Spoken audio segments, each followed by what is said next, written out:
Jinho Park wiped the grease from his hands as he walked through the busy halls of Nexus Station. The giant space station was always loud and crowded. Aliens from all over the galaxy came here to buy and sell things. Most of the time, Jinho kept his head down and did his job. He fixed broken machines and ships. That was his life, but today was different. Today was his day off, and he had nowhere special to go. The main plaza was full of shops and stalls. Aliens of every shape and size walked around, buying strange foods and weird gadgets.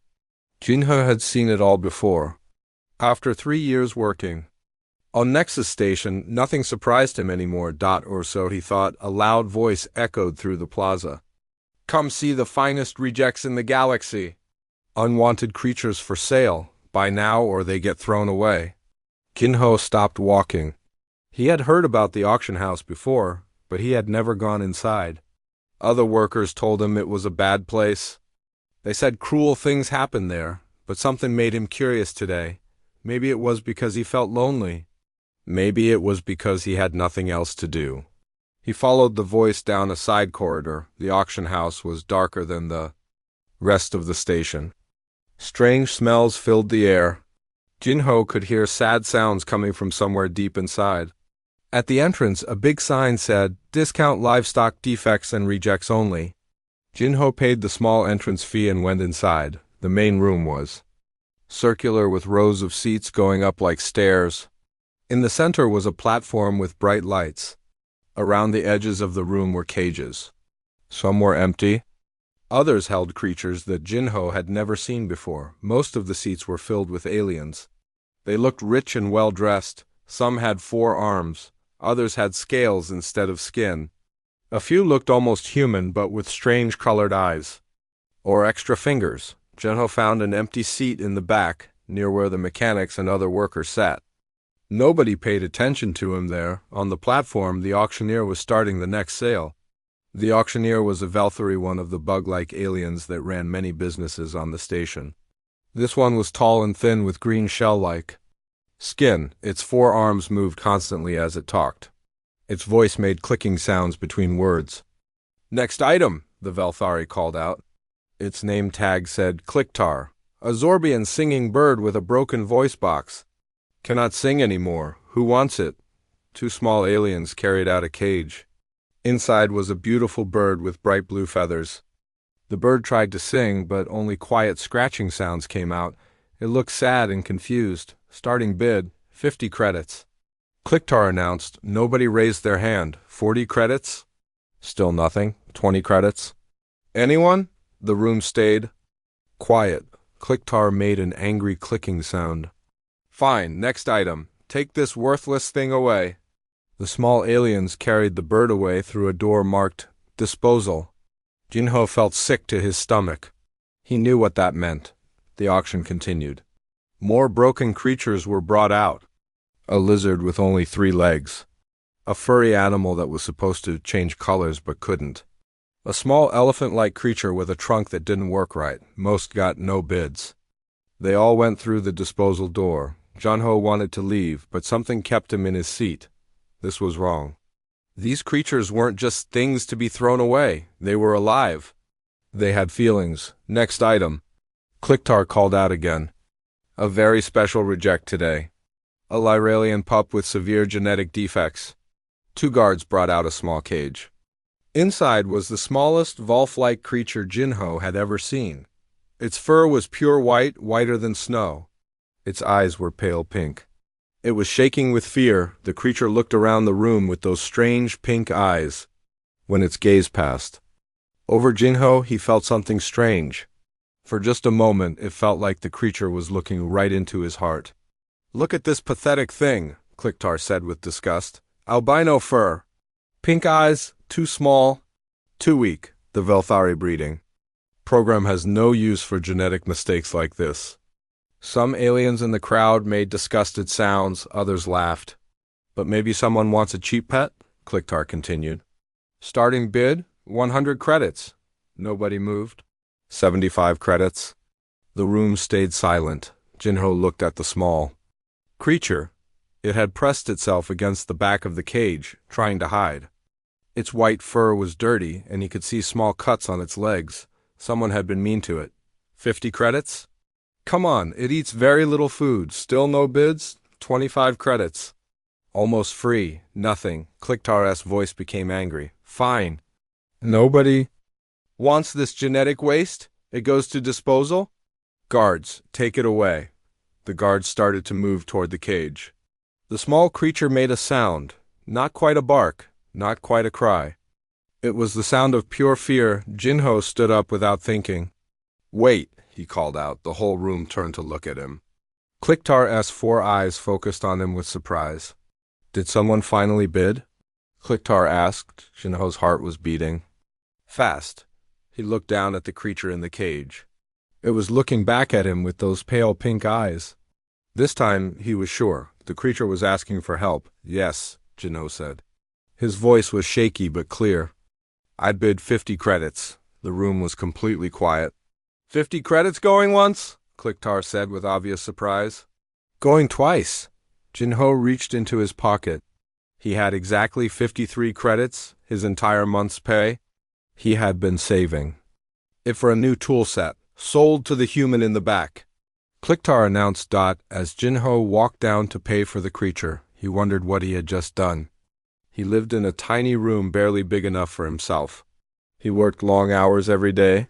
He knew nothing about taking care of animals, but when he looked into the cage and saw the small white creature looking back at him, he knew he had made the right choice. He was going to save this life, no matter what it cost him.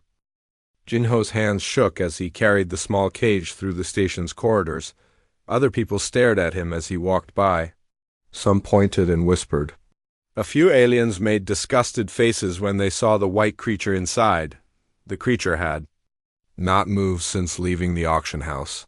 It stayed pressed against the back corner of the cage, watching everything with those strange pink eyes. Jinho could feel it trembling through the metal bars. His quarters were in the maintenance sector, deep inside the station where the air recyclers hummed constantly. The walls were gray metal, and the lights were dimmed to save power. It was not a pretty place, but it was home. Jinho's room was tiny, just big enough for a bed, a small table, and a storage locker. He set the cage down on the floor and sat on his bed, looking at his new companion. Well, he said softly, here we are. The creature did not respond. It just stared at him with those pale eyes. Jinho had never owned a pet before. He did not know what to do. Should he open the cage? What if the creature ran away? What if it bit him? But looking at the small, scared animal, Jinho knew it was not dangerous. It was just afraid. You must be hungry, he said. He went to his food storage and looked inside. He had some dried meat strips that he ate for lunch sometimes. He broke off a small piece and held it near the cage. The creature sniffed the air, but did not move. It's okay, Jinho said. I'm not going to hurt you. He placed the food just inside the cage door and moved back. After a few minutes, the creature slowly crawled forward. It took the food carefully and ate it quickly, never taking its eyes off Jinho. Good, Jinho smiled. You are hungry. He gave it some water in a small bowl.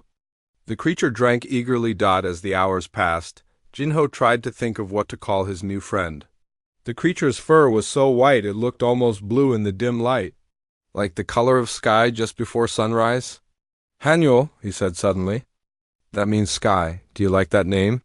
The creature tilted its head slightly. For a moment, Jinho thought he saw something in those pink eyes. Understanding? Can you understand me?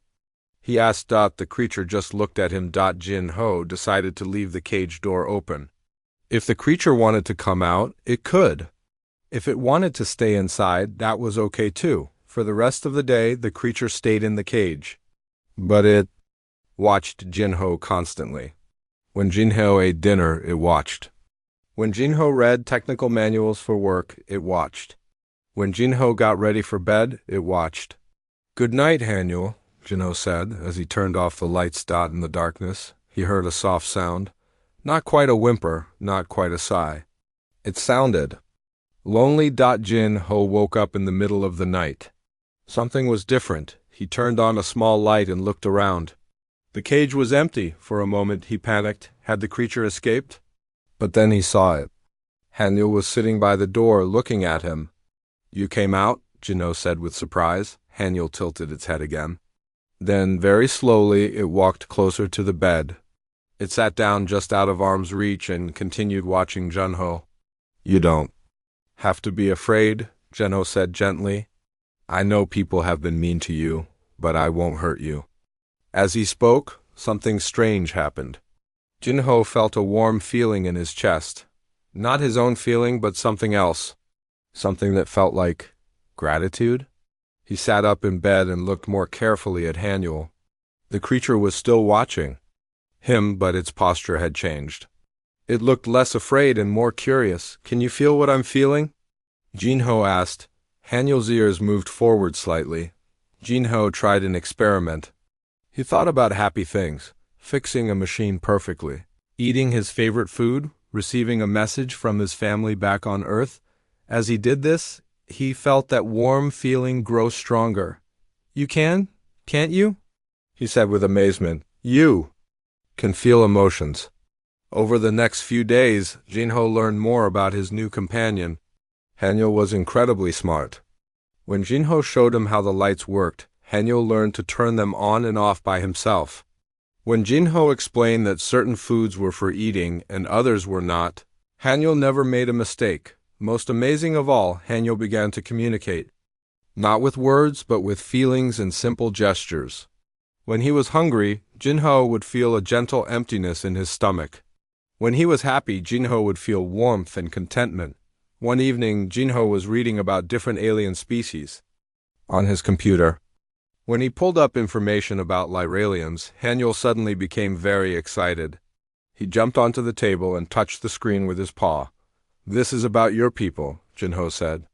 "The Lyralians?" Haniel made a soft sound and nodded. "Actually," nodded like a human would. Jinho read the article aloud. It said that Lyralians were an ancient species known for their intelligence and empathic abilities. But it also said they had been extinct for over 200 years. "That's not right," Jinho said, looking at Haniel. "You're here. Your people aren't extinct." Haniel looked sad. Through their growing emotional connection, Jinho felt deep pain and loss. Images flashed in his mind, not his own memories, but something else. He saw beautiful cities with crystal spires. He saw Lyralians living in peace and harmony. Then he saw ships with the Velthari symbol attacking, capturing, taking prisoners. "They enslaved your people," Jinho whispered. "The Velthari lead. They said your species was extinct, but they really just made you all slaves." Haniel pressed closer to Jinho. Through their connection, Jinho felt more images. Generations of Lyralians forced to work in dark places, families separated. Children like Haniel born in captivity, never knowing freedom, but there was something else. Hope, hidden deep in Haniel's mind, was the knowledge that somewhere, some Lyralians were still free. His ancestors had passed down genetic memories, like stories told through DNA instead of words. "There are others," Jinho said with growing excitement. "Free Lyralians, still alive, still hiding." Haniel's emotions confirmed it. Joy mixed with desperate longing, Jinho made a decision that would change both their lives forever. "We're going to find them," he said, "your people. We're going to find them and reunite you with your family." For the first time since Jinho had saved him, Haniel made a sound of pure happiness. It was like a cross between a purr and a song, and it filled Jinho's small room with hope. Neither of them knew that their growing bond was about to uncover secrets that would shake the entire galaxy. 2 weeks had passed since Jinho saved Haniel from the auction house. Every day their bond grew stronger. Haniel rarely left Jinho's side, and Jinho had learned to understand many of his companion's emotional signals, but keeping Haniel secret was getting harder. Station rules said workers could not have pets in their quarters. If security found out, they would take Haniel away. Jinho knew what happened to animals that security took. They went to the same place as the creatures from the auction house. This morning, Jinho had a big repair job in Section 7, an old cargo ship had broken down, and the captain was paying good money to fix it fast. Jinho needed that money. His food supplies were running low because he was feeding two mouths now. I have to go to work, he told Haniel. You need to stay here and be quiet. But Haniel looked upset. Through their emotional connection, Jinho felt loneliness and fear. Haniel did not like being alone anymore. Jinho looked at his tool bag. It was big enough, maybe, okay, he said. But you have to promise to stay hidden. Haniel's happiness filled the room like warm sunshine. Jinho carefully placed some soft cloth in the bottom of his tool bag. Haniel climbed in and curled up small. Only the tip of his white nose showed above the tools. The cargo ship was old and dirty. Its captain was a grumpy Zentarian with purple skin and too many teeth. He showed Jinho to the engine room and left him alone to work. The main computer core is dying, Jinho explained to Haniel in a whisper. I need to replace it with a new one. The broken computer was ancient, much older than the ship itself. It looked like someone had installed it many years ago as an upgrade. The metal was a strange blue-green color that Jinho had never seen before. Soon as Jinho opened his tool bag, Haniel popped his head up. His pink eyes went wide when he saw the computer core. He made a small sound of excitement. What is it? Jinho asked. Haniel jumped out of the bag and ran to the computer. He pressed his paws against the metal surface and closed his eyes. Suddenly, the dead computer began to glow with soft blue light. Haniel! Jinho said in alarm. Stop that, someone might see. But Haniel was not listening. Images were flowing into Jinho's mind through their connection. Star maps, coordinates, navigation routes through space, and something else, a feeling of home. This is Loralian technology, Jinho whispered in amazement. The computer was showing holographic displays now. Strange symbols floated in the air, pulsing with gentle light. Jinho could not read them, but somehow Haniel could. Hey, what's going on in there? Jinho spun around. A woman was standing in the doorway, staring at them with shock. She was Korean like Jinho, with short black hair and grease stains on her work clothes. Her name tag said, Somin Choi, Senior Engineer. Jinho tried to think of an explanation. Somin stepped into the room and closed the door behind her. Her eyes were fixed on Haniel and the glowing computer.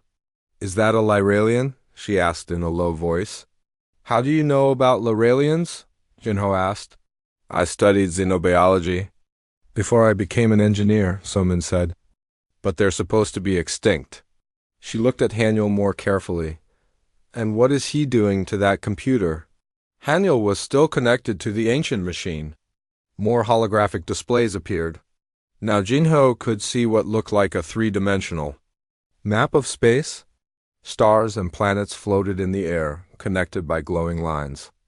I think he's reading it, Jinho said. He can understand their technology. Somin came closer, but she moved slowly so she would not frighten Haniel. The computer is responding to him. I've never seen anything like this. Through the connection with Haniel, Jinho was seeing more and more. The star map showed a route to a distant planet, hidden in a nebula where sensors could not reach.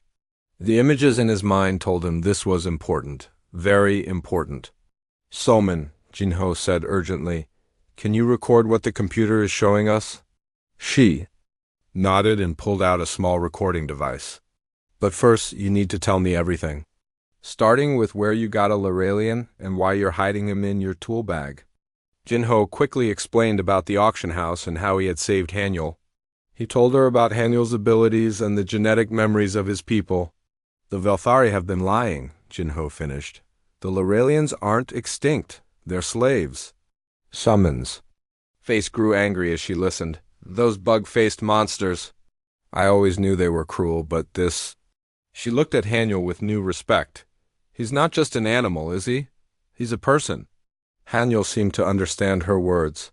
He looked at Somin and made a soft, grateful sound. The computer was showing new information now.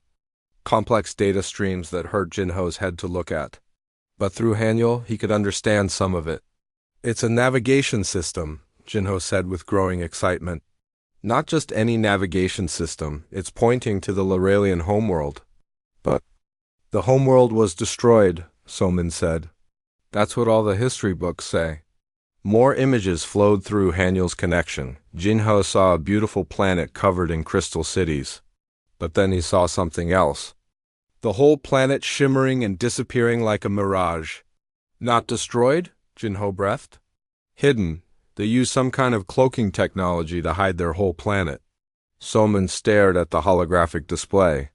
If that's true, then there could be millions of free Lyralians still alive, still hiding. Haniel disconnected from the computer. The glow faded and the holograms disappeared. But Sumon's recorder had captured everything. We have to help him find his people, Jinho said. Are you crazy? Soman asked. Do you know how dangerous this is? If the Velthari find out what we... No, they'll kill us all. So what do we do? Jinho asked. Pretend we never saw this? Let them keep enslaving Lyralians forever? Soman was quiet for a long moment. She looked at Haniel, who was watching her with those intelligent pink eyes. Finally, she sighed. My grandmother always told me that some things are more important than being safe, she said. I guess this is one of those things. She held out her hand to Haniel. After a moment, he touched it with his paw. Welcome to the resistance, little friend, she said with a smile, but none of them knew that their conversation had been overheard. In the corridor outside, a Velthari maintenance worker was reporting to security. The hunt for the escaped Lyralian was about to begin. The alarm in Jinho's room woke him from a deep sleep. But it was not his work alarm. This was different, louder, more urgent. Security alert, a mechanical voice announced through the station speakers. All workers report to designated stations. For identification check. This is not a drill. Jinho sat up quickly. Beside him, Haniel was already awake, his white fur standing on end. Through their connection, Jinho felt pure fear. They're looking for us, Jinho whispered. He grabbed his clothes and started getting dressed. His hands shook as he tied his boots. 3 days had passed since they found the Lyralian computer. 3 days of trying to decode more information. From Sumon's recordings. 3 days of thinking they were safe. A loud knock echoed from his door. Open up, security check. Jinho looked around his tiny room in panic. Where could Haniel hide? The storage locker was too small. Under the bed was... too obvious. 1 minute, Jinho called out. I'm getting dressed. He grabbed the maintenance panel from the wall and pulled it open. Behind it was a narrow space where the air recycling pipes ran. It was dirty and cramped, but big enough for Haniel. In here, Jinho whispered. Don't make any sound. Haniel squeezed into the space. Jinho replaced the panel just as the door burst open. 2 Velthari security guards entered. Behind them was Kliktar from the auction house. The bug-like alien looked around. The room with all 4 of his eyes. Search everything, Kliktar ordered in his clicking voice. The guards tore apart Jinho's bed and searched his storage locker. They emptied his food containers and scanned the walls with electronic devices. What are you looking for? Jinho asked, trying to sound confused. A valuable item was stolen from the auction house, Kliktar said. His eyes focused on Jinho, a genetic specimen that may be worth much more than we first believed. One of the guards was scanning the wall where Haniel was hidden. The device in his hand beeped softly, but the guard did not seem to notice.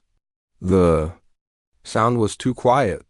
I bought that creature fairly, Jinho said. I paid the asking price. Where is it now? Kliktar demanded. It died, Jinho lied, 2 days ago. I threw the body in the waste disposal. Kliktar moved closer, his mandibles clicking with anger. You lie, human! We know the creature is still alive. We have proof. Jinho's heart pounded. What proof could they have? Someone reported seeing you with a white animal in Section 7, Kliktar continued. Our sensors detected unusual energy readings from that area, Lyralian technology signatures. The scanning device beeped again, louder this time. The guard looked at it with confusion. Sir, the guard said, I'm getting strange readings from this wall. Kliktar pushed past Jinho to look at the scanner. What kind of readings? Biosigns, but they keep disappearing and reappearing, like something is jamming the signal. Behind the wall panel, Haniel was doing something. Jinho could feel it through their connection. A strange tingling sensation like electricity in the air. The scanner made a loud squealing sound and then went dead. Broken equipment, Jinho said quickly. Happens all the time in the maintenance sector. Too much electrical interference. Klicktar stared at the dead scanner with suspicion. But without working equipment, he could not prove anything. We will be watching you, human, he said finally. If we find that creature, you will face serious charges. After they left, Jinho waited 10 minutes before letting Haniel out of his hiding place. His friend was trembling, but there was something new in his pink eyes, something that looked like pride. You did that, didn't you? Jinho asked. You broke their scanner. Haniel made a soft sound that meant yes. We need help, Jinho said. We can't do this alone? He grabbed his communication device and sent a coded message to Soman. They had agreed on a simple code in case of emergencies. Broken pipe in section 12 inches meant meet at the secret location. An hour later, Jinho and Haniel met Soman in an old storage room deep in the station's core. She was not alone. 2 other people were with her. These are friends, Soman said. They can be trusted. The first person was a young man with kind eyes. This is Minho, Soman said. He works in the medical bay. He's been helping injured aliens that the Velthari abuse. Minho knelt down and looked at Haniel with wonder. I've heard about Loralians in my medical studies. They're supposed to have incredible healing abilities. The second person was a woman with short hair and quick, intelligent eyes.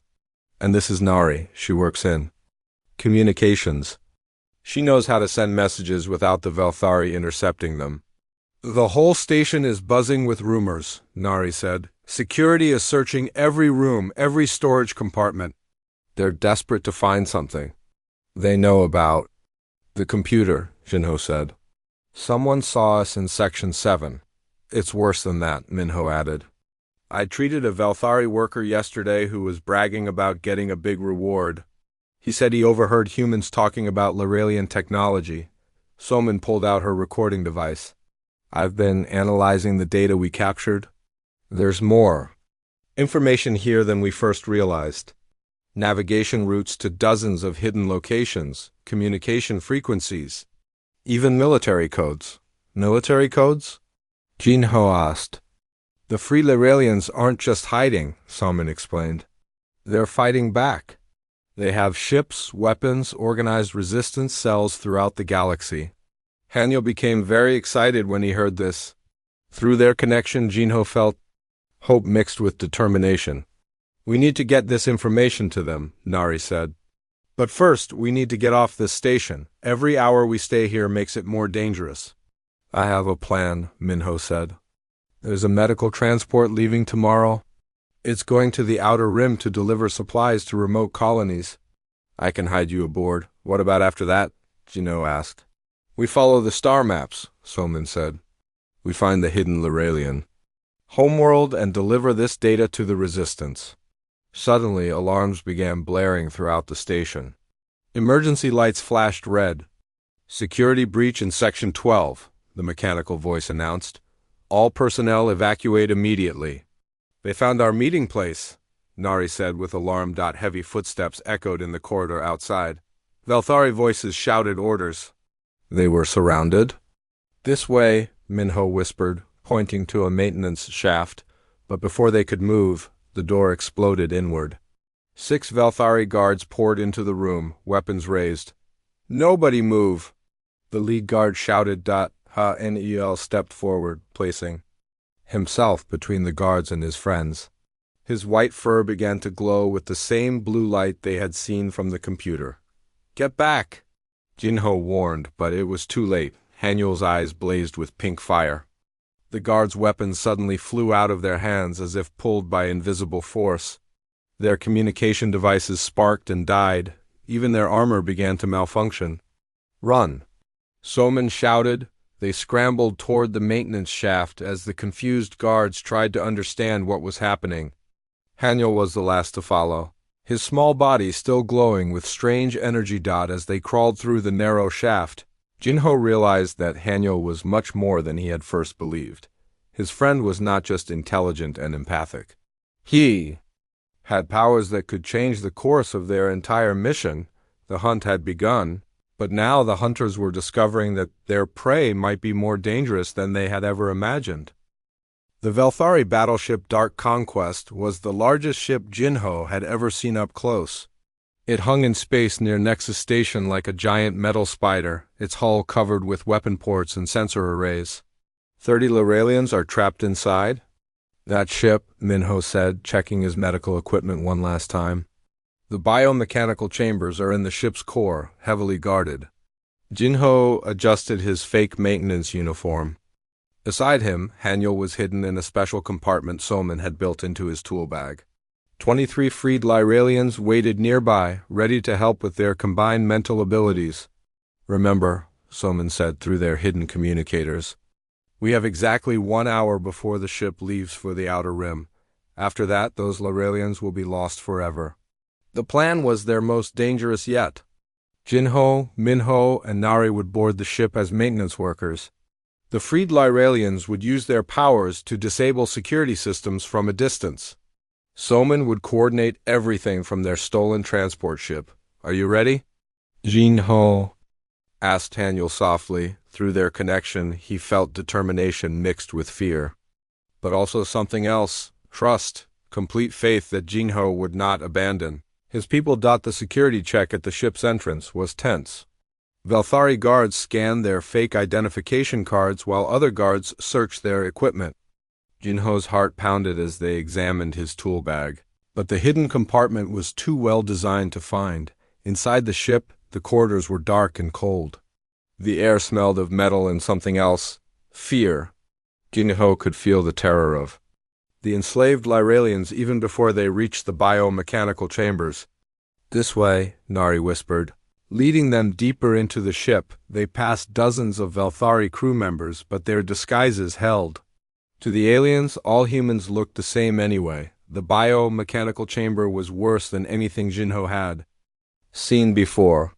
30 glass tanks lined the walls, each one containing a Lyralian connected to the ship's systems by hundreds of wires and tubes. Some of the prisoners had been there so long that mechanical parts had grown into their bodies. This is evil, Minho whispered, his hands shaking as he prepared his medical equipment. Jinho released Haniel from the tool bag. His friend's white fur immediately began to glow with power. But when Haniel saw the other Lyralians trapped in the tanks, he made a sound of pure grief. I know, Jinho said gently, but we're going to save them. Working together, they began the rescue. Haniel used his abilities to carefully disconnect the biomechanical systems, while Jinho and Minho freed each Lyralian from their tank. Nari stood guard at the door. The first few rescues went smoothly. But as they freed more Lyralians, their combined mental abilities grew stronger. The ship's computer systems began to malfunction. Lights flickered, alarms started blaring. We've been discovered, Nari warned. Guards are coming. 5 more, Jinho said, working frantically on another tank. Just 5 more and we can save them all. Heavy footsteps echoed in the corridor outside. Velthari voices shouted orders. They were running out of time. Suddenly, the freed Lyralians did something unexpected. Instead of helping themselves escape, they used their combined powers to assist. With the remaining rescues, the biomechanical connections dissolved instantly. The last 5 prisoners were free in seconds. Now we run, Summon's voice crackled through their communicators. I'm bringing the transport ship to the emergency airlock. They carried the weakest Lyralians and ran through the ship's corridors. Behind them, Velthari guards fired energy weapons. But every shot went wide. The Lyralians were using their abilities to interfere with the weapons' targeting systems. The escape was chaos. 35 Lyralians, 4 humans, and dozens of angry Velthari all running through a battleship that was falling apart around them. But somehow they made it to the airlock just as Summon's transport arrived. Everyone on board, she shouted as their ship pulled away from the Dark Conquest. Jinho watched through the window. The battleship was completely dead in space, its systems destroyed by Lyralian mental abilities. The Velthari would need months to repair it. Where to now? Nari asked Datha. and Yuel climbed onto the ship's navigation console. His paws touched the controls, and star charts appeared on the screen, the route to Sebiok, the hidden Lorelian homeworld. Set course for the Vega Nebula, Jinho said. The journey took 3 days.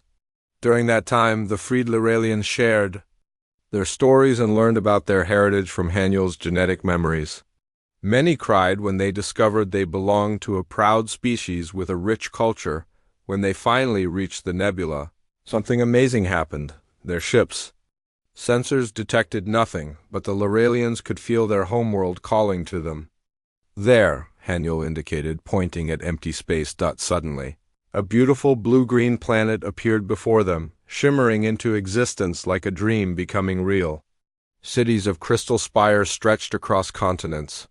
Ships moved gracefully through the atmosphere. "Welcome home," a gentle voice spoke in their minds. A delegation of free Lorelians met them at the planet's surface. They were tall and elegant, with fur and colors Jinho had never imagined: silver, gold, deep blue, and rich purple. Their leader, an ancient female with starlight-colored fur, approached Jinho with tears in her eyes. "For centuries we have waited for the bridge builder," she said. "The one who would help reunite our scattered people. We never imagined it would be a human." The celebration lasted for days. The rescued Lorelians were reunited with families they had never known existed. Stories were shared. Culture was passed down. The planet itself seemed to sing with joy. But when the free Lorelians offered Jinho a place of honor in their society, he surprised them all.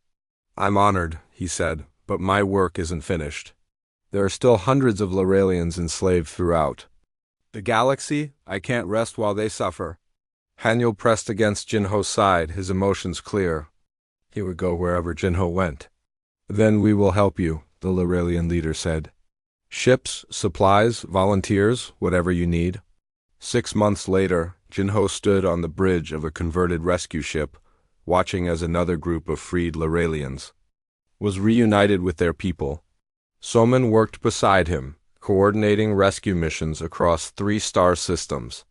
Minho ran a medical station that treated both rescued Lorelians and human volunteers. Nari managed communications between dozens of resistance cells. What had started as one human's simple act of compassion had grown into a galaxy-wide movement. Humans and Lorelians worked together as equals, proving that friendship could bridge any gap between species. "Ready for the next mission?" Soman asked, pointing to a star chart showing another Velthari ship. Jinho looked at Haniel, who was playing with a group of young Lorelians they had rescued the previous week. His friend's white fur had grown lustrous and healthy. His pink eyes sparkled with happiness and purpose.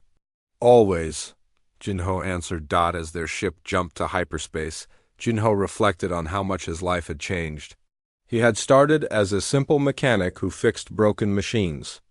Now he was helping to fix something much more important: the broken bonds between sentient beings, and it had all begun with one small choice: to see value where others saw waste, to show kindness where others showed cruelty. Sometimes Jinho realized the most ordinary people could do the most extraordinary things.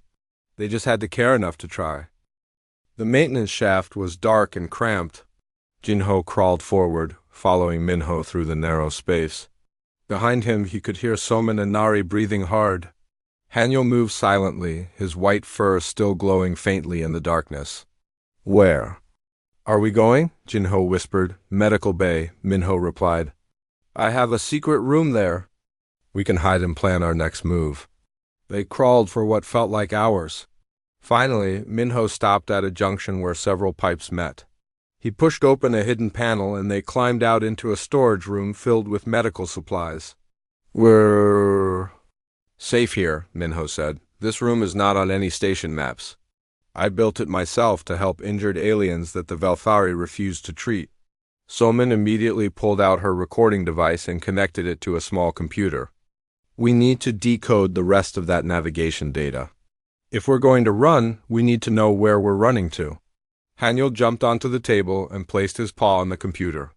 Instantly, the screen filled with Lorelian symbols and star charts. "Look at this," Nari said, pointing at the display. "These coordinates, They're showing a planet in the Vega Nebula. Sabiak, Jinho said suddenly. The word had appeared in his mind through his connection with Hanuel. That's what they call their homeworld. It means dawn. But there's something else, Soman said, her voice growing angry. Look at these other locations. The computer was showing dozens of different coordinates. Each one was marked with a symbol that made Hanuel tremble with fear and rage. Velthari ships, Jinho realized. These are the locations of their fleet. More information flowed through the computer. Technical diagrams appeared on the screen. They showed the inside of Velthari ships, but something was terribly wrong with the pictures. What are those? Nari asked, pointing at strange organic shapes built into the ship's controls. Through Hanuel, Jinho saw the horrible truth. The shapes were not machines. They were living Loralians, surgically connected to the ship's navigation systems. Their bodies had been modified with mechanical parts. Wires ran into their spines. Their eyes had been replaced with electronic sensors. They're using them as living computers, Jinho said, his voice shaking with anger. The Velthari have turned Lyralians into ship components. Minho looked sick. That's torture. No living being should be treated like that. Hanuel was showing them more images now. Hundreds of Lyralians trapped in biomechanical chambers throughout the Velthari fleet. Men, women, children, all connected to machines, all used as slave labor for navigation and communication. We have to help them, Jinho said. Help them? Soman asked. Jinho, we're just 4 people and 1 Lyralian. The Velthari have an entire fleet of warships. Then we get more people, Jinho replied. We find others who are willing to fight. Even if we could, Nari said, how would we free them? Those biomechanical connections look incredibly complex. One wrong move could kill them. Jinho studied the technical diagrams more carefully. As a mechanic, he understood how the systems worked. The Loralians were connected through their nervous systems to the ship's computers. But there were safety protocols built in. I can do it, he said quietly. I can safely disconnect them. But we need to get to those ships first. Over the next few days, their small group grew larger. Minho brought other medical workers who were disgusted by the Velthari's cruelty. Nari recruited communications officers who were tired of sending messages that helped oppress innocent beings. Even some security guards joined them, people who had become sick of enforcing unjust laws. Their plan was simple but dangerous. They would board Velthari ships during maintenance periods and free as many enslaved Loralians as possible. The first rescue mission was on a small cargo ship docked at the station. Jinho and 2 others disguised themselves as maintenance workers. Hanuel hid in Jinho's tool bag, ready to help disable security systems. The ship's biomechanical chamber was in the engine room. When Jinho saw it, he almost threw up. A young Loralian female was suspended in a glass tank filled with blue liquid. Dozens of wires ran from her body to the ship's navigation computer. How do we get her out? Asked Tyke, one of the security guards who had joined their cause. Jinho studied the system carefully. Hanuel, can you disrupt the computer connection without hurting her? Hanuel climbed out of the tool bag and approached the chamber. His white fur began to glow. Slowly, carefully, he placed his paws on the control panel. The wires began to disconnect one by one. The Loralian female's eyes fluttered open. For the first time in years, she was seeing with her own eyes instead of electronic sensors. It's okay, Jinho said softly. We're here to help you. The rescue took 2 hours. When they finally freed her from the chamber, she was weak but alive. Through Hanuel, she was able to communicate her gratitude, but she also told them something important. She knew the locations of other ships with dozens of enslaved Loralians aboard. We can't stop now, Jinho told the group back at their hideout. Every day we wait, more Loralians suffer. Their rescue missions became bolder. They hit 3 more ships that week, freeing 15 Loralians. Each rescue taught them more about the biomechanical systems. Each freed Loralian gave them more information about the Velthari fleet, but they also discovered something amazing. When multiple Loralians were together, their mental abilities grew stronger. They could share thoughts and feelings across great distances. They could work together to disable entire ship systems without anyone touching a control panel. "You're building an army," Soman observed after their latest rescue. "Not an army," Jinho replied, watching Haniel play with 3 young Lyralian cubs they had freed from a prison transport. "A family." The freed Lyralians were learning about their own heritage for the first time. Many had been born in captivity and never knew they had once been a proud, free people. Haniel shared his genetic memories with them, teaching them about their history and culture. But their activities had not gone unnoticed. The Velthari were becoming suspicious. Ship security was increasing. Patrols were more frequent. "We need to leave soon," Nari warned. "My contacts in communications say the Velthari are planning a major sweep of the station." Jinho looked around their hideout. 23 freed Lyralians now lived there, along with their growing group of human allies. They had saved many lives. But there were still hundreds more enslaved throughout the galaxy. "One more mission," he said. "There's a battleship leaving tomorrow with 30 Lyralians aboard. If we can free them... If we can free them, we'll have enough people to start a real resistance," Soman finished. Haniel approached Jinho and touched his hand. Through their connection, Jinho felt determination and hope. But also something else, love, not just for Jinho, but for all the humans who had risked their lives to help his people. "Tomorrow we finish what we started," Jinho said, "and then we take everyone home." He had no idea that their final rescue mission would lead to a discovery that would change the fate of the entire galaxy.